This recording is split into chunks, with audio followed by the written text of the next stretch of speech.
Hi welcome back to my channel. ఈరోజు కథ నా ప్రాణమా 8వ భాగాన్ని వినేద్దాం. సులోచన ఆకాష్తో, ఏంటండి మీరు ప్రియ చెప్పిన దానికల్లా ఓకే అన్నారు? నాకేమీ అర్థం కాలేదు. ముందైతే ప్రియని రానివ్వు, ఆ తర్వాత మొత్తం నేను చూసుకుంటాలే అన్నాడు ఆకాష్. ప్రియ అసలే ప్రమాదంలో ఉంది, మన ఇంటికి రావడం ముఖ్యం, అందుకే తను పెట్టిన కండిషన్స్కి ఒప్పుకున్నాను అన్నాడు. దీన్ని బట్టి నీకేం అర్థమైంది? తనకి కొంచెం ఆత్మాభిమానం ఎక్కువేమో. ఆకాష్ మనసులో అంతా వాళ్ళ నాన్న పోలిక అనుకుంటాడు. తాను తీసుకున్న నిర్ణయం గురించి సోనాకి చెప్పాలని ఫోన్ చేస్తుంది ప్రియా. సోనా ఫోన్ లిఫ్ట్ చేస్తుంది. ప్రియా జరిగింది చెప్తుంది. అంతా విన్న తర్వాత సోనా, నీ ముఖం, అక్కడ కూడా ఈ వర్క్ జాబు ఎందుకే? హాయిగా కాలు మీద కాలేసుకొని కూర్చోక. నీకు నా గురించి తెలుసు కదే, నేను నా నిర్ణయం మార్చుకోను అంది ప్రియా. సరే అయితే నీ ఇష్టం. అవును ప్రియా, నిన్నొకటి అడగనా? అడుగు. వెళ్ళాలని అనుకున్న దానివి ఇప్పుడే వెళ్ళక కృష్ణాష్టమి తర్వాత అని ఎందుకన్నావే? నాకు కృష్ణాష్టమి ఎంత ఇంపార్టెంటో నీకు తెలుసు కదా. అమ్మ కృష్ణాష్టమి తర్వాతనే నాన్నని పెళ్లి చేసుకుని కొత్త జీవితాన్ని స్టార్ట్ చేసింది. నేను కూడా అప్పుడే నా లైఫ్ని స్టార్ట్ చేద్దామని అప్పటి వరకు టైం అడిగానే. ఓహో అని దీర్ఘం తీస్తుంది సోనా. చాలేవే, రేపు షాపింగ్ చేయాలి, నువ్వు కాస్త తొందరగా రా. సరే మరి ఉంటాను అని ఫోన్ పెట్టేస్తుంది ప్రియా. మర్నాడు ఉదయం ప్రియా ఆఫీస్లో కృష్ణాష్టమి వేడుకల గుడిలో ఎలా ప్లాన్ చేయాలో, ఈవెంటు ఎలా చేయాలో మొత్తం ఎక్స్ప్లెయిన్ చేస్తుంది. ఈ ఈవెంట్ సంబంధించింది ఎంత ఖర్చైనా నేనే భరిస్తాను, ఇది నేను నా కృష్ణయ్యకి అర్పించే నీరాజనం అని చెప్తుంది. అందరూ కూడా మేం కూడా మనీ తీసుకోం మేడం అంటారు. అంత ఫ్రీగానే చేస్తాం అని చెప్పడంతో అప్పుడే అక్కడికి వచ్చిన సోనా చప్పట్లు కొడుతుంది. ప్రియా సోనా కలిసి ఏర్పాట్లకు కావలసిన ఐటమ్స్ కోసం ఆర్డర్ ఇస్తూ ఉంటారు. ఆ రోజు సాయంత్రం నరసింహం రాజు వాళ్ళింటికి సకుటుంబ సమేతంగా వస్తాడు. ఆకాష్ ఇంట్లో వాళ్ళందరినీ పరామర్శించి ఆకాష్తో, డైరెక్ట్గా పాయింట్లోకి వస్తున్నాను నేను అంటాడు. అందుకే పద్ధతిగా వచ్చి మీ అబ్బాయికి మా అమ్మాయికి పెళ్లి చేద్దాం, ఏమంటావు అని అడుగుతాడు. అది విని ఇంట్లో వాళ్ళందరూ షాక్. పెళ్ళి అయిపోయిన రాజుకి మళ్ళీ పెళ్ళా అని అందరూ వాళ్ళే మాట్లాడుకుంటున్నారు. నరసింహం, నేను స్ట్రైట్గానే చెప్తున్నాను, ఈ పెళ్లి జరగదు అంటాడు ఆకాష్. ఎందుకు జరగదు? కాస్త గట్టిగానే అడుగుతాడు నరసింహం. ఎందుకంటే తనకి పెళ్ళి అయిపోయింది అన్నాడు ఆకాష్. నరసింహం షాక్. తనే కాదు అక్కడున్న వాళ్ళంతా షాక్, శైలితో సహా. ఈలోగా రాజ్ ఆఫీస్ నుండి వస్తాడు. జరిగింది వింటాడు.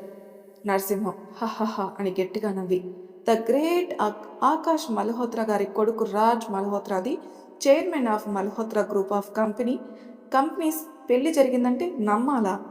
ఎక్కడా కూడా దీని గురించి న్యూస్ రాలేదు, నేను నమ్మను అన్నాడు. అవును నమ్మాలి, ఎందుకంటే ఈ పెళ్లి జరిగినట్టు ఎవరికీ తెలియదు, మా ఇంట్లో వాళ్ళకు కూడా ఈ మధ్యనే తెలిసింది, కావాలంటే వాళ్ళని కూడా అడగొచ్చు అన్నాడు. జోక్ చేయక ఆకాష్ అన్నాడు నరసింహం. నేను జోక్ చేయడం లేదు అన్నాడు. మరి ఆ రోజు పెళ్లిలో అడిగాను కదా, అప్పుడు చెప్పలేదే? అప్పటికే తన పెళ్లి జరిగింది అక్కడ, ఆ విషయం చెప్పి సీన్ క్రియేట్ చేయడం ఎందుకులే అని తర్వాత మాట్లాడుకుందామన్నాను నీతో.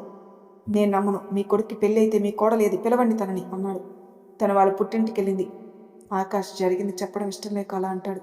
నరసింహం కోపంగా, ఆకాష్ నీ అంత చూస్తాను, నాతోనే గేమ్స్ ఆడుతున్నావు కదా, నా కూతుర్ని కాదన్నావు కదా, చెప్తాను నీ పని, నీ పతనం స్టార్ట్ అంటూ అరుస్తాడు. తన ముందే తన నాన్నతో నరసింహం అలా మాట్లాడేసరికి రాజ్కి కోపం పీక్స్లోకి వెళ్తుంది. నరసింహంతో రాజ్, ఏం మాట్లాడుతున్నారు మీరు? మాటలు మర్యాదగా రానియండి, ఇంకొక మాట మీరు మా డాడీని అంటే ఊరుకునేది లేదు, జాగ్రత్త అంటాడు. రాజు కోపాన్ని చూసి శైలు నరసింహంను అక్కడి నుండి తీసుకెళ్ళిపోతుంది. కృష్ణాష్టమి రోజు ఉదయమే లేచి తలార స్నానం చేసి ఇంటి ముందు రంగురంగుల వల్లులు పెట్టి దేవునికి పూజ చేసి హారతిస్తుంది ప్రియ. గుడిలో అరేంజ్మెంట్స్ కోసం వెళ్తుంది. భార్గవ్కి కాల్ చేస్తుంది.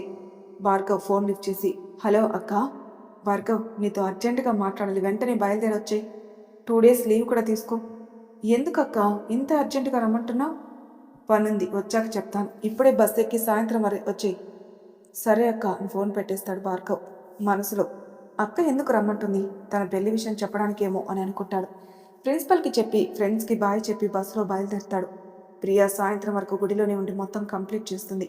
గుడి ప్రాంగణంలో 6 బయట మధ్యలో నీలిమేఘ శ్యాముని విగ్రహం 2.5 అడుగులది, చుట్టూ దీపాలతో అలంకరించబడింది. విగ్రహానికి ఎదురుగా కొంచెం దూరంలో స్టేజీ పర్ఫార్మెన్స్ కోసం తయారు చేశారు. ఆ వేదిక చుట్టూ ఎత్తైన టెంట్స్ వేసి భారీ కర్టన్స్ వేయబడినవి. స్టేజ్కి ఎదురుగా ఫౌంటైన్, గుడి మొత్తం మల్లెలు, రెడ్ రోజులతో చాలా గ్రాండ్గా అలంకరించబడింది. మొత్తం ఒకసారి చెక్ చేసుకుని ఓకే అనుకున్నాక మిగతా పనులు వాళ్ళకి చెప్పి తను ఫ్రెష్ అవడానికి సోనాతో కలిసి వెళ్ళింది.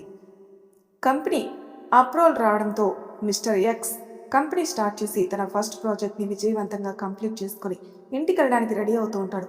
ఇంతలో ఫోన్ వస్తే మాట్లాడి హడావిడిగా బయటికి వెళ్తాడు.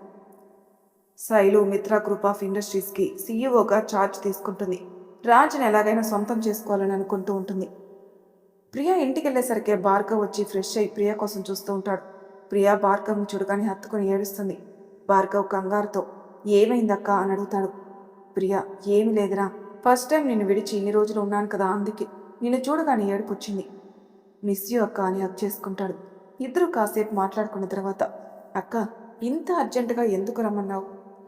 ప్రియా తన పెళ్లి జరిగిన పరిస్థితిలో ఇప్పటి వరకు జరిగినవి చెప్తుంది. తన మీద అటాక్స్ తప్ప. ఓహో ఇందుకేనా పిలిచావు? అంటే నీకు చెప్పలేదని కోపం లేదారా నా మీద? నీపైన కోపమా? నెవరక్క, అది జన్మకు రాదు. నా అక్క ఏం చేసినా అది తప్పు కాదు, తప్పు చేయదు, నాకు తెలుసు. అయినా నీ పెళ్లి విషయం నాకు సోనా అక్క ఎప్పుడో చెప్పిందిలే. అంటే నీకు ముందే తెలుసు, తెలిసి నన్ను అడగలేదు ఎందుకంట్రా? అక్క నీ పెళ్లి మన ఇద్దరికి ఎంత ఇంపార్టెంట్ కదా, అలాంటి పెళ్లిని నీ ప్రాణమైన నాకు కూడా చెప్పకుండా చేసుకున్నావంటే నేను ఊహించగలనక్క. నువ్వు ఏ పరిస్థితుల్లో చేసుకున్నావో నేను అర్థం చేసుకోగలనక్క అన్నాడు. ప్రియా భార్గవ్ని పట్టుకొని నుదుటి మీద ముద్దు పెట్టుకుని థ్యాంక్స్ రా, నా మీద ఎంత నమ్మకం పెట్టుకున్నందుకు.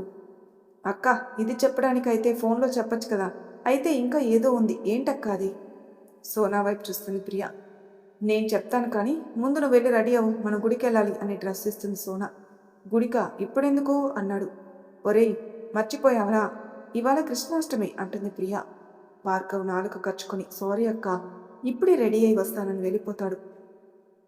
ప్రియా సోనా ఇద్దరు రెడీ అయి వస్తారు. ప్రియా నెమలి కంఠం కలర్ లెహంగాకి blue border with matching blouse వేసుకుంటుంది. చున్నీని గుజరాతీ మోడల్లో వేసుకుంటుంది.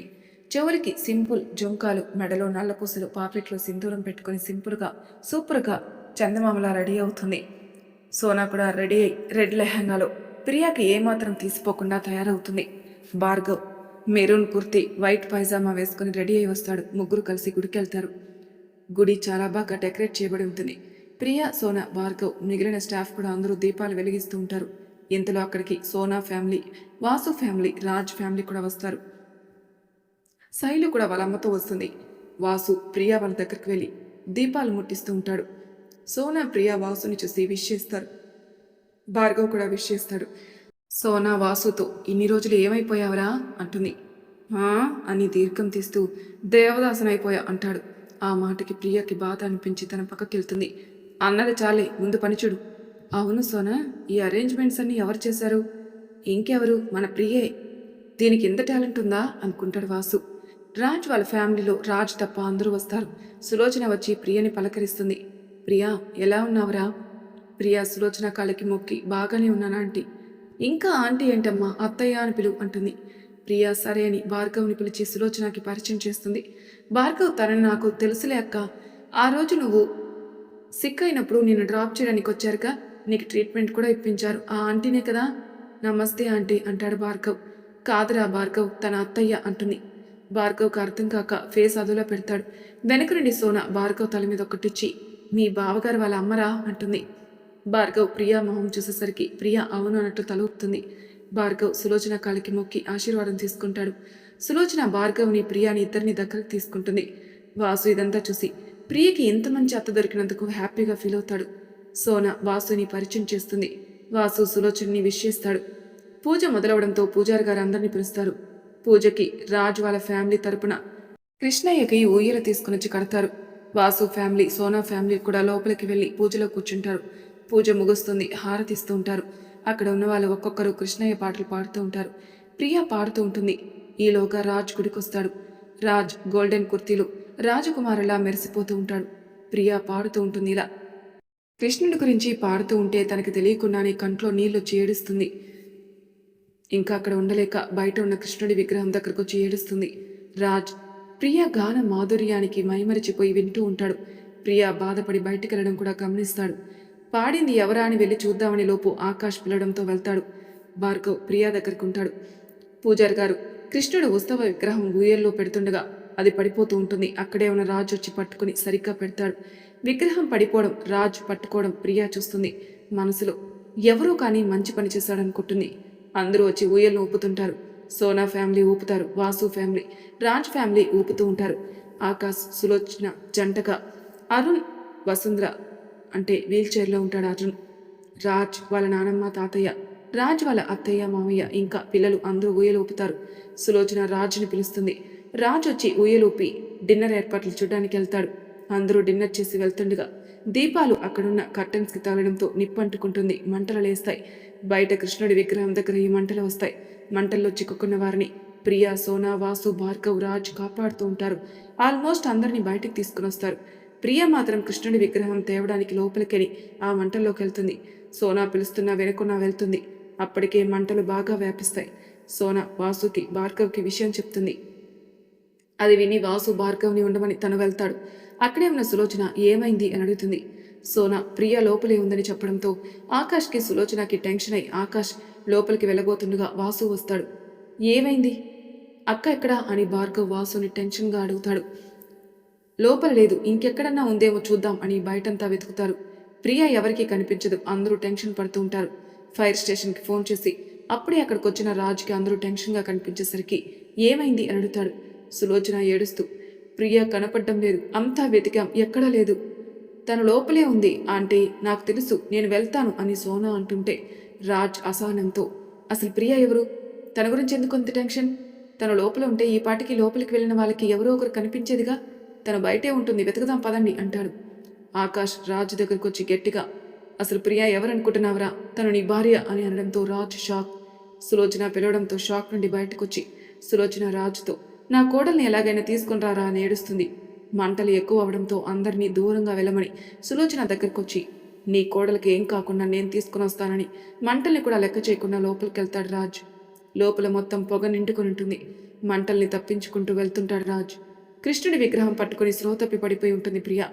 రాజ్ మధ్యలోకి వచ్చేసరికి ప్రియా కనపడుతుంది. రాజ్ కింద పడ్డ వాటినంటిని మీద నుండి దాటుకుంటూ ప్రియా దగ్గరికి వెళ్తాడు. ప్రియాని తన చేతుల్లోకి తీసుకుని తన ఫేస్ మీద పడ్డ వెంట్రుకల్ని పక్కకంటాడు. ప్రియాని చూసి ఈ అమ్మాయి నా భార్యనా అని కొంచెం షాక్ అవుతాడు. ప్రియా ఫేస్ని అలానే చూస్తూ ఉంటాడు. ఇంతలో పైనుండి కర్ర విరిగి కిందకి పడడానికి సిద్ధంగా ఉంది. కర్ర సౌండ్కి తేరుకుని ప్రియని తన 2 చేతుల్లోకి ఎత్తుకుంటాడు. అప్పుడు కూడా ప్రియ కృష్ణుడి విగ్రహాన్ని వదలదు. తను వచ్చిన దారి మూసుకుని పోవడం వల్ల వేరే దారి ఏదైనా ఉందేమో అని ప్రియని ఎత్తుకుని వెళ్తూ ఉంటాడు రాజ్. పొగ నిండిపోవడం వలన ఏమీ కనిపించడం లేదు రాజ్కి. దారి కనిపించకపోయినా కాళ్ళతోనే తడుముకుంటూ మెల్లగా వెళ్తుంటాడు రాజ్. ఈలోగా ఒక కర్ర విరిగి రాజ్ తలపైన పడుతుంది. రాజ్ తలకి గాయమై బ్లడ్ వస్తూ ఉంటుంది. అయినా రాజ్ ప్రియని కేర్గా ఒడిసి పట్టుకుని నడుస్తూ ఉంటాడు. ఈలోగా కొంచెం వెలుతురు కనిపిస్తే అటు వెళ్తాడు. ఎలాగోలా బయటకు వచ్చి చుట్టూ చూస్తాడు. అది గుడి వెనక వైపు కావడం వలన ఎవరు ఉండరు. రాజు తలలో నుండి బ్లడ్ వస్తూనే ఉంటుంది. రాజు మెల్లమెల్లగా స్పృహ కోల్పోతూ ఉంటాడు. వెంటనే తన తల విదిలించి ప్రియని జాగ్రత్తగా కింద పడుకోబెట్టి ఆకాష్కి ఫోన్ చేసి తనెక్కడున్నాడో చెప్పి ప్రియ పక్కనే స్పృహ కోల్పోతాడు రాజ్ ఫోన్ రిసీవ్ చేసుకుని ఆకాష్ అక్కడికి వస్తాడు. ఆకాష్కి వచ్చి ప్రియ చేతిలోని విగ్రహాన్ని పూజారికి ఇచ్చేస్తాడు. అందరిని ఇంటికి వెళ్ళమని రాజ్ ప్రియలని హాస్పిటల్కి తీసుకెళ్తాడు. వాసు, సోనా, భార్గవులు కూడా హాస్పిటల్కి వెళ్తారు. డాక్టర్స్ వచ్చి రాజుని ప్రియని చెక్ చేస్తూ ఉంటారు. ప్రియని చెక్ చేసిన డాక్టర్ వచ్చి తనకి ఆస్మా ఉండడం వలన ఊపిరి తీసుకోవడానికి కష్టంగా ఉంది, ఇంకా తను బాగా స్ట్రెస్ అయి ఉన్నట్టుంది, ఊపిరి ఆడక తన స్పృహ కోల్పోయినట్టుంది, తన స్టమక్ కూడా ఎంటీగా ఉంది, ఉదయం నుండి ఏమీ తినలేదేమో, నీరసం వల్ల కూడా ఇలా జరగచ్చని చెప్తాడు. ఆకాష్ ఇప్పుడు ఎలా డాక్టర్ అంటాడు. డోంట్ వరీ, నాకు తెలిసి తనకి ఎర్లీ మార్నింగ్ వరకు స్పృహ వస్తుందేమో, సరిగ్గా 2 గంటల తర్వాత రాజ్కి కూడా స్పృహ వస్తుంది. రాజ్ పక్కనే ఆకాష్ ఉంటాడు. రాజ్ లేచి కూర్చుని ప్రియకి ఎలా ఉంది అని అడుగుతాడు. తనకింకా స్పృహ రాలేదు, మార్నింగ్ వరకు వస్తుందేమో, నీకెలా ఉంది? ఫీలింగ్ బెటర్ డాడ్, నేను ప్రియని చూసి వస్తానని చెప్పి వెళ్తాడు. రాజ్ ఆలోచిస్తూ ఉంటాడు. తనపై అటాక్ జరిగిందా లేక యాదృచ్ఛికంగా జరిగిందా, తను నిజంగానే ప్రమాదంలో ఉందా, ఇలా రాజ్ ఆలోచనలు సాగుతూ ఉంటాయి. ఈలోగా సులోచన వస్తుంది. రాజ్ ఎలా ఉంది నాన్న? రాజ్ స్మైల్ ఇచ్చి నేను బాగున్నాను మామ్. అమ్మా, నీ కోడల్ని నీకు అప్పగించాను, నువ్వు హ్యాపీ కదా? నాకు సంతోషమే, కానీ తను ఇంకా స్లోలోకి రాలేదు, వస్తుందిలే అమ్మా. ప్రియా గదిలో ప్రియకి తెల్లవారుజామున స్పృహ వస్తుంది. సులోచన ప్రియాని లేపి మెల్లగా కూర్చోబెడుతుంది.